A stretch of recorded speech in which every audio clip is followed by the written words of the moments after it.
Hello everybody and welcome to the second episode of Projectozoid Podcast, where you can hear about who the project manager is and what kind of person he is, as well as the real perception of his work, how the colleagues see him, and we will see if the famous English chef Gordon Ramsay, who is very well known about his cooking but also his potty mouth, is a good project manager, and what can we learn from his management style.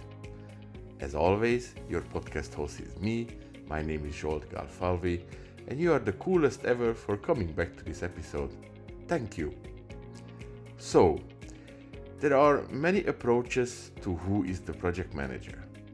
Of course, the official definition is a project manager is a professional in the field of project management, obviously. Project managers have the responsibility of the planning, procurement, and execution of a project in any undertaking that has a defined scope, defined start, and a defined finish, regardless of industry. But in practice, it is more difficult to put it together. Because when the project manager, let's call him from now on just the PM, receives an order to deliver a project, you have to imagine it like this. You get a car, it has no steering wheel, the engine is also missing, but instead it has pedals and an almost unusable steering wheel, and then they throw you in a Formula 1 race and they expect you to complete all the time trials and the race successfully. Right. Well, as PMs, we like to see ourselves in a glorious light within the profession. But according to your team, you are a pompous nobody whose job it is to whip them and ask them every day how they are doing with their work, what they are working on today and what they will be working tomorrow, and when it will be ready, and anyway, why isn't it ready yet? Mothers only see that you work 14 to 16 hours, your social life is probably zero, but when you meet your friends or family, then you fiddle with your laptop or at best your smartphone's calendar or email manager. You think you're a superstar who kisses everyone's ass to make peace, but if you have to, you'll go through the wall laughing, especially if your people or project is in danger. Then you cry silently sometimes because you are probably close to burnout, you are lonely, and your self-esteem is zero, despite the fact that you are really successful at your job. According to an American survey, more than 12% of project managers use some kind of drug in order to be able to process the constant stress, lack of sleep, the pressure on them from all sides, and the fulfillment of high expectations. Project management is the third profession with the highest number of drug users among all those surveyed. Complete burnout is not uncommon, and burnout is a terrible thing, but at the same time, many people commit suicide.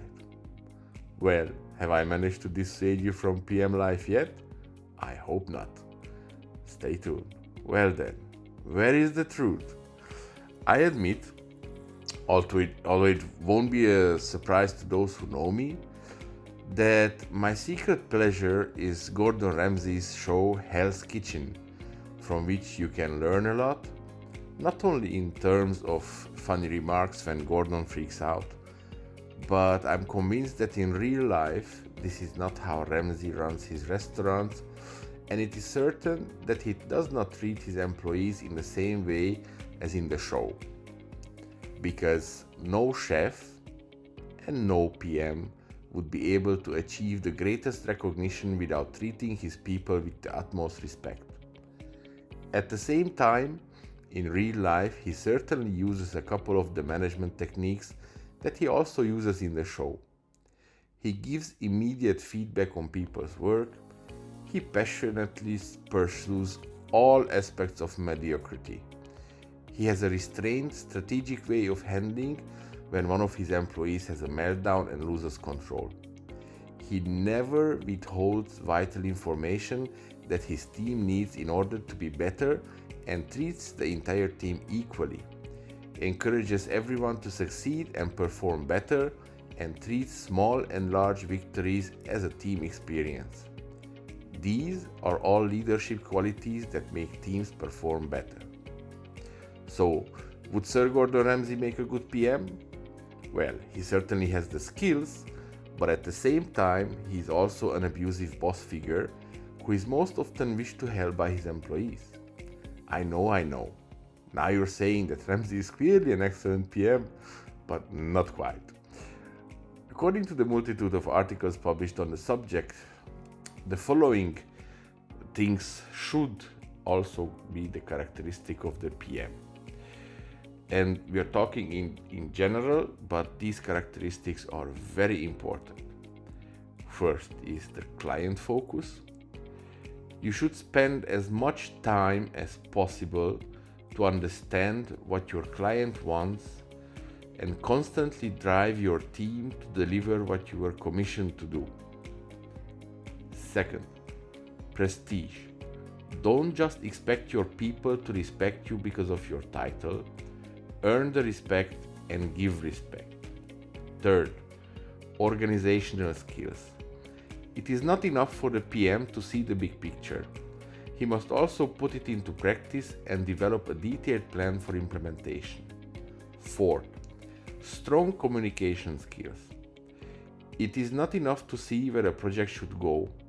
The PM must effectively communicate the direction to the team and know what and how to communicate upwards. 5. Foresight, which in our case means good risk recognition. A good PM sees where problems can happen and develops a plan in advance to overcome obstacles or prevent them. 6. Modesty. Perhaps this is the hardest thing for a project manager, but you should always be humble and analyze your successes, results with restraint. 7. Pragmatism. This is what we project managers are most proud of, that we are able to approach things with an infinite pragmatism, use what we have available for the purpose, and the ability to constantly prioritize. And the 8th, empathy. And this I say with big letters, because in recent years, more emphasis has been placed on the empathy quotient, the EQ, than on the intelligence quotient, IQ.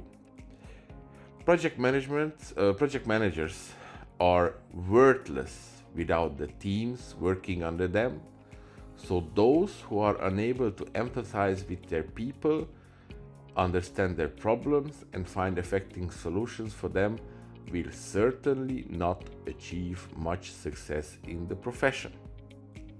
Well, this was just to sum up a couple of things. The other show of Gordon Ramsay is Kitchen Nightmare.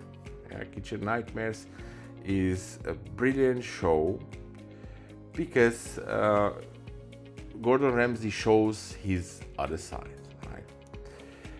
Every episode begins with Ramsay going over the key issues with the owners of the restaurants which are in trouble. And here the issues are usually not enough customers to pay the bills, enough customers but everything falls apart at high volume, used to have customers but lost them, they have customers but they aren't making any money, or kitchen staff are fighting with each other. Well, these are the same issues that corporate services face usually. And the projects that they sponsor become the improvement projects that fill the PMO's project portfolio, increase utilization, stabilize production at higher volumes, elevate customer satisfaction, reducing cost of operations, resolving conflicting processes. And Gordon Ramsay may be an entrepreneur and a renowned chef, but he is also a talented project manager that can teach us a lot about process improvement. Well, if nothing else, Gordon Ramsay shows us how to fix basic problems.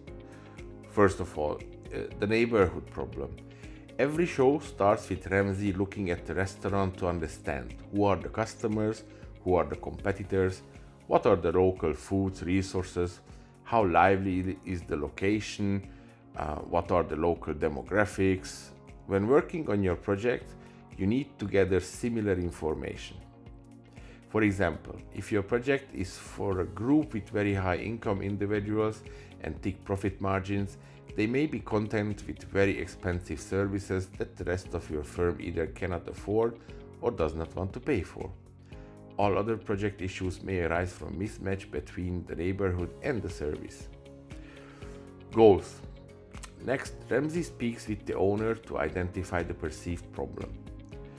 Almost always the answer is, "I don't know," or the manager has some opinions but they are completely wrong. Interestingly, more than half the time the owner has no experience in managing a restaurant. They like the idea of running a restaurant and they have the money, which is often raised by raiding their retirement accounts and mortgaging their homes. Hopefully, the project sponsors won't lose their homes if the project fails, but the managers have undoubtedly mortgaged their political capital with the firm after several unsuccessful attempts to fix problems on their own. Understand that the high stakes for the sponsoring department and/or managers can lead to tempers fraying. Kitchen.